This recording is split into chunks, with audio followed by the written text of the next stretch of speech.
Shalom, welcome to Torah in 6. 6 days, 6 minutes, and we have a full idea of the Rebbe Sikha. Now again, just to recap very briefly what we talked about yesterday, and that was that 10 things and practically miraculous things were created before Shabbos.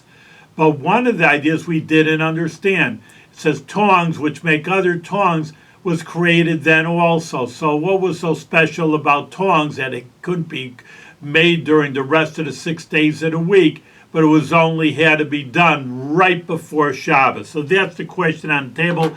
That's the theme of this week and the question that has to be answered. Now, first of all, we have to understand a little bit about the creation, and man was created on the 6th day itself.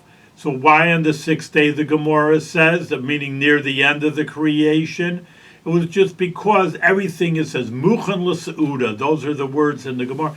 He's prepared for the meal, meaning that if a person, a king or a special person, you invite a very important guest over, they come into your house for dinner, and so, look at the table set so nicely, the silverware, everything is that. So what if there's, like, again, think about the president, that he comes in for a special meal. Well, wait a minute, we still have to put the silverware on. We still have to put a few cups on the table. Well, wait a minute. If the president comes into a beautiful meal with dignitaries, everything should be set. Well, that's the same idea with Adam. That if he came in and the third day that there's earth, well, what's happening here? It's just a plot of dirt. Yeah, I don't see any something special around here. Where's the animals? I mean, whatever. So where is the whole world? It doesn't look too beautiful. But when he came on 6 days, you can only imagine. He comes in and looks around. Beautiful trees, beautiful grass, animals scurrying around. Everything is prepared. Everything. You got the sun and the moon already there on the 4th day. So you have all the planets going on with the stars, a beautiful world. So everything's prepared for man. So what's the purpose of man? As I always make fun that it's not there to go and get himself to Miami Beach and have a good time there. The purpose of man in the world, is to fix it. Now, like we just said, and it is totally true, it's a beautiful world.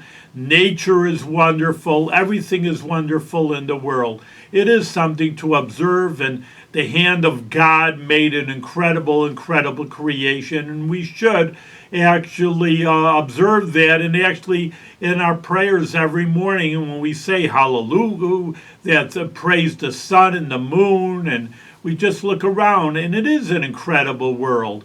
The earth, the sun, the moon, everything is totally beautiful, and we should recognize that. But, this is the big but, it is not a perfect world.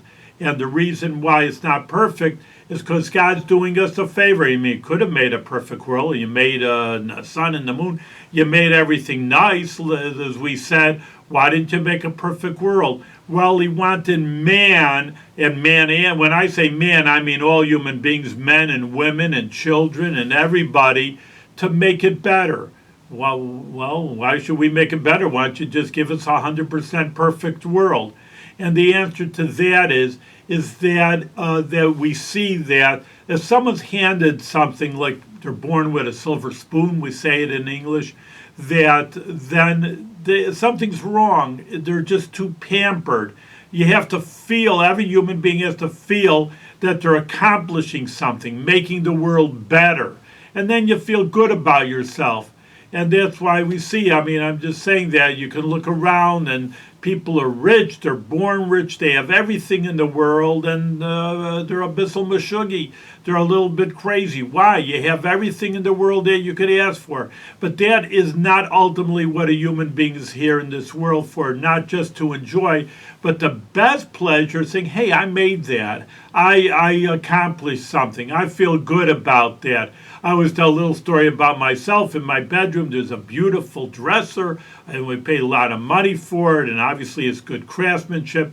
And then right next to it, I have, because I have so many papers, I went to the store. There's little store, and I bought this kit to put through drawers in it in order to file my things that I've done. Now, again, it was totally inexpensive compared to the nice dresser, and I had to put it together, which, for me anyway, it surely didn't take a big craftsman, but, screws here, screws there.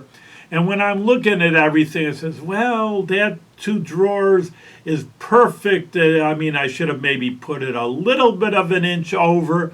And I said, you fool, here it's right next to $1,000 dresser that's beautifully made, as we said, in perfection. And I'm looking at this little piece of junk in a way that I put it together, and I'm looking at it, and ooh, maybe I should have done something. Well, that's what the Gemara says. A person would rather have one part of their own than 9 of their friend. If you grew, and it's talking about fruit, if you grew some tomatoes in your backyard, those are very dear to you. I mean, well, what cares about some tomatoes? Go to the grocery store, the supermarket, and buy some beautiful tomatoes.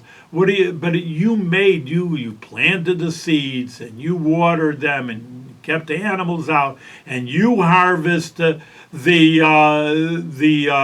tomatoes, and therefore you're feeling very good. Tomato's a tomato. What does it make a difference? But no, you made this, you grew the tomatoes, so therefore it's very special to you. And that is our answer why God didn't make a perfect world. It's very beautiful, as we said, but it's not perfect because he says, well, if I just gave you a perfect world and you just sat there vegetating in this world, enjoying it, you wouldn't be really feeling good. But we always hope the Mashiach come any day, but you could say, hey, I made the world better. I accomplished something. There were poor people, and I helped them out. And I made the world a better place to live in. I accomplished something. Yes, I didn't make a tree and the sun and the moon, but I helped the world to be a better place.